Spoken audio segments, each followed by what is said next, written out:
जय श्री राम।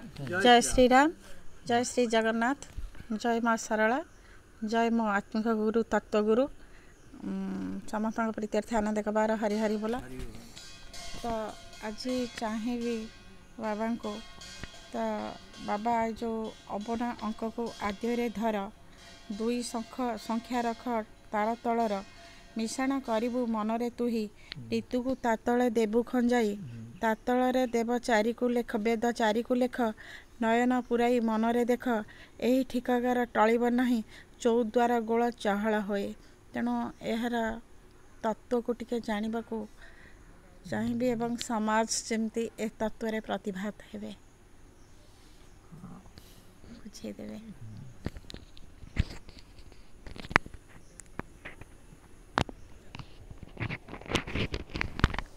जय श्री राम। जय श्री राम। ये तत्व तो बार बार बुझा बुझाला परे गोटे लोक ताको ठीक से बुझिकी अनुभव को आनिबा सेटा हूँ भारी बड़ कथा। से भली व्यक्तिर स्पृहा रहा दरकार, बहुत जिज्ञासा आउ तार निष्ठा एमती भक्ति बहुत किसी आवश्यक अच्छी। विशेष प्रकार देखिबो आमे शरीर को तो आमे सफा करूँ ना बाह्यटा भल पिंधुंट किंतु जमती भल पिंधा चाहूँगी देह परिष्कार से मनटा भी परिष्कार हवा दरकार। तेणु मन जदि कलुषित रही कौन कथा को से सहज धरी पार नहीं। मन कलुषित बहुत कथा अच्छी जे मनरे गुरु प्रति भी नेगेटिव आसी जापे बुझे कि मनरे बहुत कथा अच्छी से नेगेटिव देखेब किंतु ये जानवा कथा जो मन ही गोटे मनीष को पतन को निए है कि आ उत्थान करे। तेणु से मन जिते तुम देखा आम भक्त विशेष कहूँ मन जिते तुम परिष्कार है ये कथा हजम कर पारु ना यहाँ हूँ कथा। तेणु मनर जो सफाटा केमती हम ना प्रतिदिन जदि मन को भक्ति आड़ को नि जाए जे भक्ति बेले तमें गुरु हो बा जहाँ को भगवान भावुच तांको भक्ति करवा वचन गाइबा तांको समर्पण हवा एमती गोटे मनर भी गोटे आवश्यक अच्छी। देखो सकाल उठो जब तुमको कई गाड़ी देला किए कला मन से दिन पूरा खराब हो गला से सका उठी जब भजन कीर्तन भीतर रहीगला मो दिनटा भल होगा। तेणु ये कथा गुड़ा तुमको भल लगे मैंने देखुना ये सी तो ग्रहण करने अवस्था ना बार विपरीत कथा कहे। तेणु आज गोटे कथा तो बुझा पूर्व गोटे भल कथा कहूँ जे आम जानी गोटे देश काल पात्र देश काल पात्र देश माने स्थान काल बेले समय पात्र बेले व्यक्ति ये जो देश काल पात्र ये तीनटा को लक्ष्य कर किसी कथा करा जाए है कि स्थान कौ स्थान रे तार विस्तृत आलोचना अच्छी धर कौ स्थान रे मुझे कथा कहले चलो कौ स्थान रे न कहले भल से स्थान रे जदि आमे देवता मंदिर थी मिछ कह से मिछटा आ तो क्षमणीय हेनी ना। अति कम देवता स्थान रे गुरु आगे गुरु विरुद्ध एगुड़ा सब कहले तार क्षमा न थाए। मु गुरु कथा कहूनी जो गुरु मैंने करती स्थान से देखिए कौ बेले कह कौ समय समय ज्ञान भी रहा कथा जे मु जो कथा कहूँ मो समय ज्ञान के ठीक अच्छे बा मोर समय ठीक ना बा एकादशी हो द्वादशी हो कि पूर्णिमा हो अमावस्या हो से समय से समय किसी भूल न करवा भी दरकार। आ गोटे हूँ पात्र पात्र बेले व्यक्ति यही व्यक्ति पाखे आम से कार्य न करवा भल आहरी विस्तृत करदे भल लगे से देश काल पात्र आउ साम दाम दंड भेद जो पढ़ा है राजा मान को सेटा जो देखते जो कौ व्यक्ति के दंड के देले सह क्या के जोरिमाना कले सह जदि गोटे रूल समस्त हो से काम करे ना से भी सब विचार अच्छी। मुझे गोटे आगे छोटिया राम ठाकुर कथा कहूँ देख जो आमको शिक्षा मिलूँ जे दशरथ राजा देख सी कईके कि विवाह बेले से केतरा कथा कही सर्त रखी जे मु तुम पाटराणी करी तुम पुक राजा करी ना ना यहाँ कहीदे भर घृण हो गलानी ଯେତେବେଳେ ରାମ ଠାକୁରଙ୍କୁ ରାଜା କରିବା ତାଙ୍କର ତ କର୍ତ୍ତବ୍ୟ ଆସିଲା, ରାମଙ୍କର ଗୁଣ ତାଙ୍କ ସବୁକିଛି ପିତାମାତାଙ୍କର ସେବା ସବୁ ବହୁତ ମହତ୍ତ୍ୱ ହେଲା। ତେଣୁ ସେ ଭରତକୁ ଆଉ ଚାହିଁଲେନି ସେ ବାବଦରେ ରାଜା କରିବା ପାଇଁ। ତେଣୁ ସେ ଦେଖ ଭିତରେ ମନରେ କ'ଣ ରହୁଛି ଯେ ମନରେ ଧର ଏଠି ଜଣେ ଆଇଛି ମୁଁ 2 ମାସ ରହିବି ମୋତେ ବାବା ଟଙ୍କା ଦେବେ, ଏଇଟା ମନରେ ରହିଲା, ଭ୍ରୂଣ ହେଇଗଲା। ଯେତେବେଳେ ସେଇଟା ନ ହେବ ସେ ସବୁଠୁ ତାକୁ ଲାଗିବ। ହଁ, ଏମାନେ ପ୍ରଥମରୁ ଏଇ ଧାରଣା ନେଇଯାଉଛନ୍ତି ଯେ ଆମେ 2 ମାସ ରହିଗଲେ ଆମେ ବାବାକୁ କିଛି ଟଙ୍କା ଦେବେ। ଆରେ ବାବା ଟଙ୍କା କେଉଁଠୁ ଆଣିବେ? ତମେ ଯଦି ସିଏ ଶିଷ୍ୟ କିଏ ଦିଅନ୍ତି, ବାବାଙ୍କର ଟଙ୍କା ହେଉଛି ସେଇ। ଆଉ ବାବାଙ୍କର ଗୋଟେ ତ ଏମିତି କେଉଁଠି ଟଙ୍କା ନଥାଏ।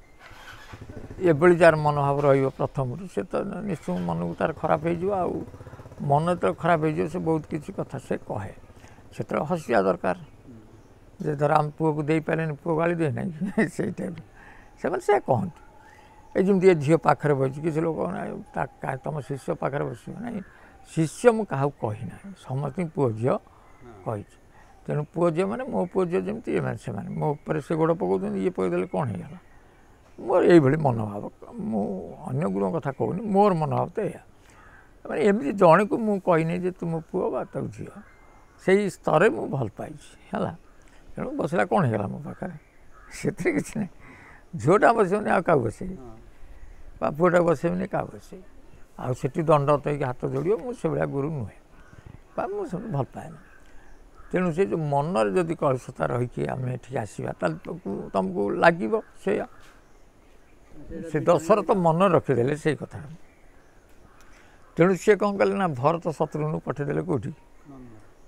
ସେ ମନା କରିପାରିଥାନ୍ତେ ଯେ ତୁମେ ନ ଯାଅ ନାହିଁ, ତାଙ୍କୁ ଆନନ୍ଦରେ ପଠାଇଦେଲେ। କିଏ ପଠାଇଦେଲେ? କାହିଁକି ରଖିଛନ୍ତି ମନରେ? ନା ରାମକୁ ରାଜା କରିବେ ନା ନାହିଁ। ତେଣୁ ରାମକୁ ଯେତେବେଳେ ରାଜା କରିବେ, ତେଣୁ ସିଏ ବ୍ୟସ୍ତ ହେଇଗଲେ। କାଳେ ମୋ ଦେହ କାଲି ଛାଡ଼ିଦେବି କି? ମୁଁ ବୃଦ୍ଧ ହେଇଗଲିଣି, ମୁଁ ଏମିତି ହେବି, କାଳେ ମୋ ଅନ୍ତେ ରାମ ରାଜା ହେବ ନାହିଁ। ତେଣୁ ସିଏ ବ୍ରାହ୍ମଣ ଗୁରୁଙ୍କୁ ସବୁ ଡାକି କହିଲେ ତୁମେ ଏମିତି ଗୋଟେ ସମୟ ବାହାର କର ଯିଏକି ଆମେ ରାମକୁ ରାଜା କରିଦେବା। ସିଏ ଦେଖିଲେ ବାବା ଏତେ ତରବର କ'ଣ ନାହିଁ, କରିବାକୁ ପଡ଼ିବ।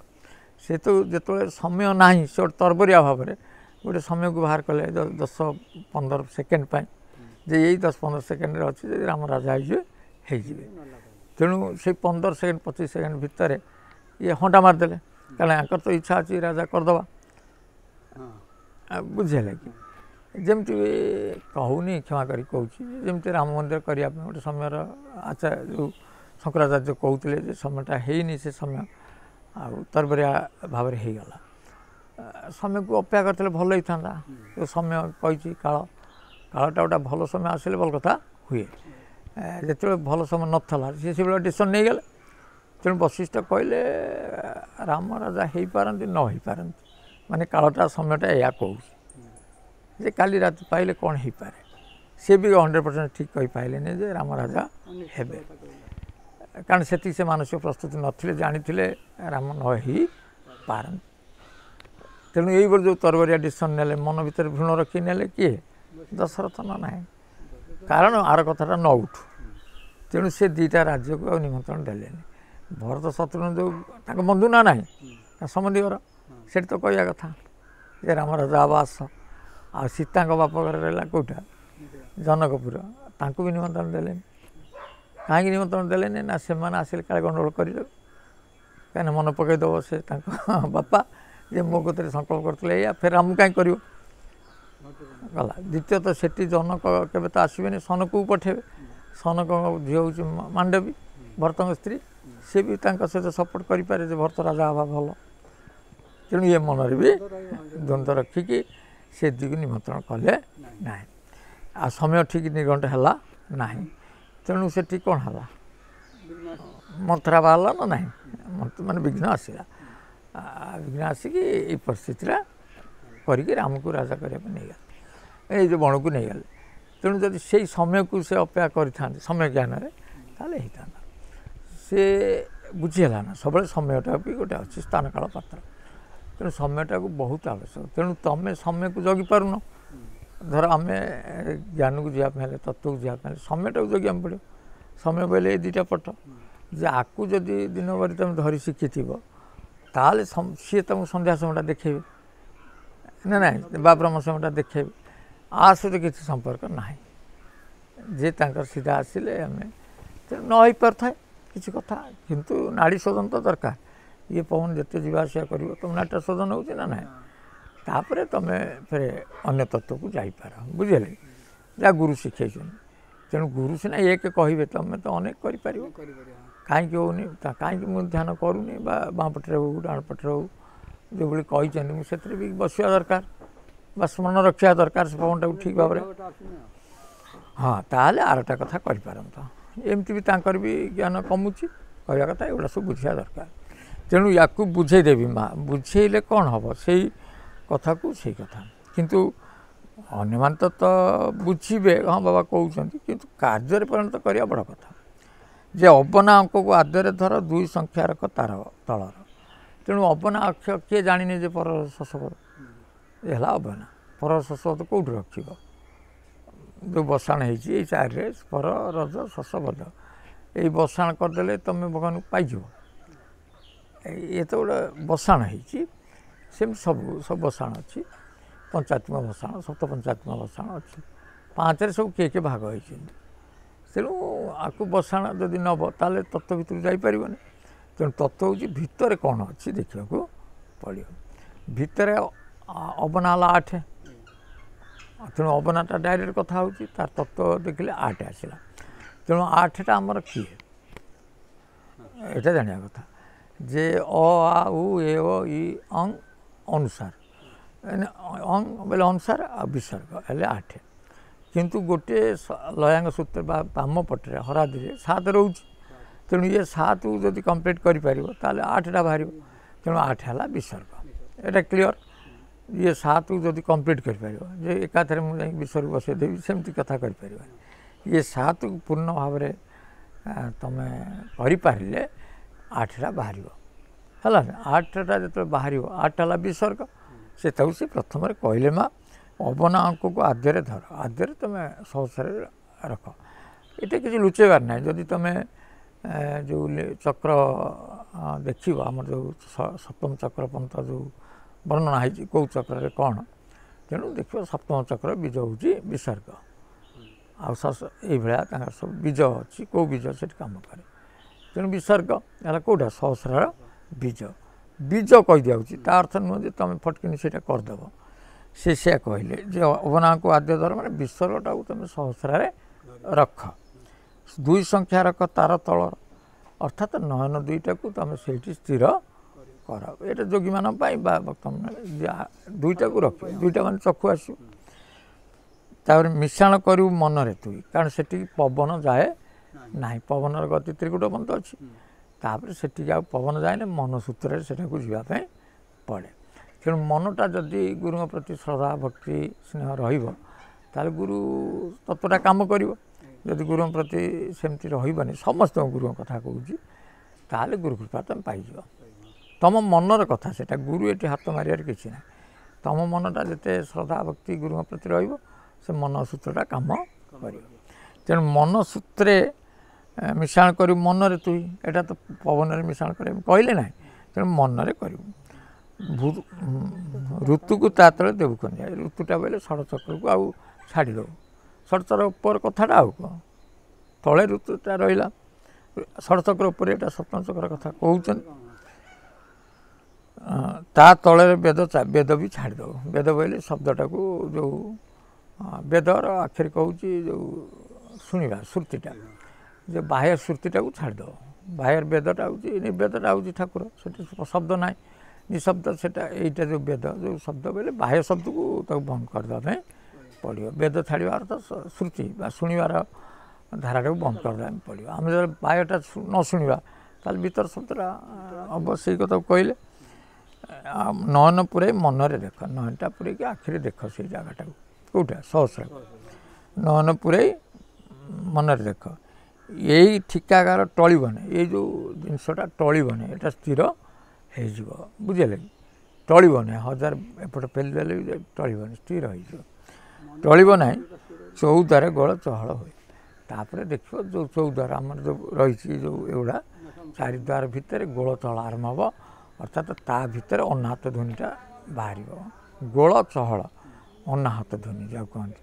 ସେଠି ଭାବିବ ଯେ ମୁଁ ଶଙ୍ଖ ବାଜୁଛି ଘଣ୍ଟ ବାଜୁଛି ଇଏ ନୁହଁ, ସେ ଗୋଳ ଚହଳ ହେଇଯିବ। ଅର୍ଥାତ୍ ତୁମକୁ ଯେଉଁ ଅଷ୍ଟପ୍ରଳୟ କଥା କହୁନି ଅନାହତ ଧ୍ୱନି ହେଇଯିବ। ଅନାହତ ଧ୍ୱନି ହେଲେ ଗୋଳ ଚହଳ, ପବନ ବହିଲା, ସେ ଭୂମିକମ୍ପ ହେଲା, ଅଗ୍ନିବୃଷ୍ଟି ହେଇଗଲା, ଅନ୍ଧକାର ମାଡ଼ି ଆସିଲା, ସବୁ ଗୋଳ ଚହଳ ହେଇଯିବ।